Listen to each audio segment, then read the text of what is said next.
Early visitors. In the beginning of the 11th century, the Vikings went exploring to find new land for farming, and they ended up in Canada. Vikings had come all the way from Scandinavia. 1,000 Vikings left their small farms for new opportunities. All the Vikings did not stay together. Some went to Europe, where they caused a great ruckus. Others sailed west. Eventually, all the Vikings colonized an Iceland. Cabot ended his exploring on a rocky shore and named it Newfoundland. Cartier. Cartier was the first French explorer to find what is now known as Canada for France. His first voyage was in 1534 and his second was from 1535 to 1536. Cartier's last voyage was in 1541 to 1542. His full name was Jacques Cartier and he was born in the year 1491. He was not very high on the social status, but he improved it by marrying his wife Mary Catherine. Aboriginals. There are three types of Aboriginals: the First Nations, Métis, and Inuit. They all speak different languages and have different ways of life. From the very start, the Vikings had a bit of a problem with the native people. A reason for this was because they had a problem with the way that they had no problem with killing people or attacking anyone they found. The natives traded cod with the Europeans. The Fur Trade. The fur trade in Canada has been around for 250 years. The company Hudson Bay was named after the fur trade because it is in the Hudson Bay area. The company has remained one of the top trading companies in the world. In the fur trade, the women played a big role in the trade system, some ways more than men, which was different from most things back in that day. The fur trade was successful through the Great Inland Sea, but the French and Americans went back up the fur trade.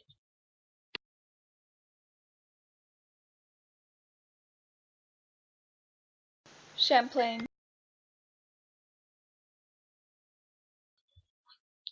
Samuel de Champlain was a French-Canadian explorer born in the year 1574 and began exploring in the year 1603. He arrived in Quebec on July 3, 1608. Samuel de Champlain was a soldier-navigator who was very interested in the Americans. He was also a captain, and he sailed to the west and fought in the religious wars of the Reformation. Champlain was an assistant to Sieur de Monts, who was a noble appointed by the King of France to set up trading posts in Canada.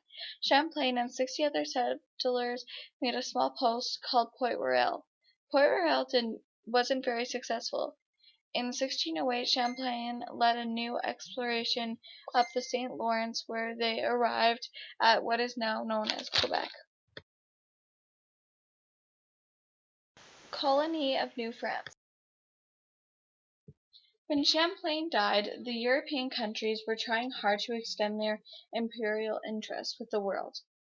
The Atlantic coast of North America had colonies with the Dutch and English. In the 1600s, Holland lost a country to the English colonies that were also known as 13 colonies, which were growing very quickly. The people of the land had to pay for where they lived. Most of the men were involved with the fur trade or farming, and women would stay home to take care of their family. Most of the men worked in fur trade, though not the farming.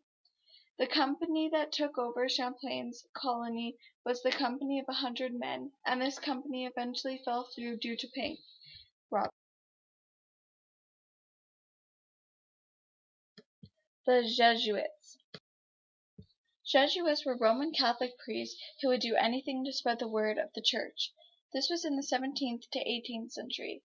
They did anything so that the natives would trust them, including mastering the native language and learning some ways of life. This was not easy language to learn. What they wanted was to spread the true God to whoever would hear them. They were willing to make all kinds of sacrifices for the Church. They were prepared for anything that could come their way because of this. There were many people involved in this action. The Jesuits were partners with the 100 Associates, and they were encouraged to make movement because of the king. Even though the Church tried to stay out of the Huron politics, but many of the Hurons liked the Catholic Church and became members.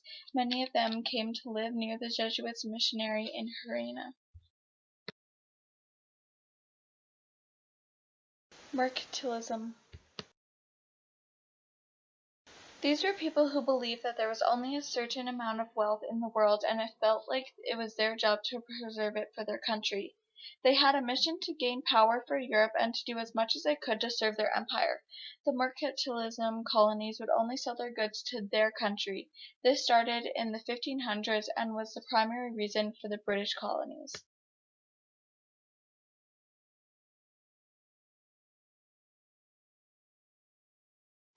Government.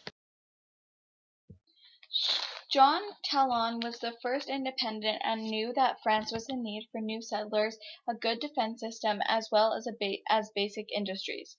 There were new settlers that arrived in France, which made the population higher, and the people of France felt more protected. Frontenac was the governor in France and agreed to take posting because he had to escape from the people he owed money. He disliked the church as well as the Jesuits. He didn't like the Jesuits because they tried to change something in the fur trade, like the use of alcohol. Some women were moved to Canada and were selected by those who had the least to gain.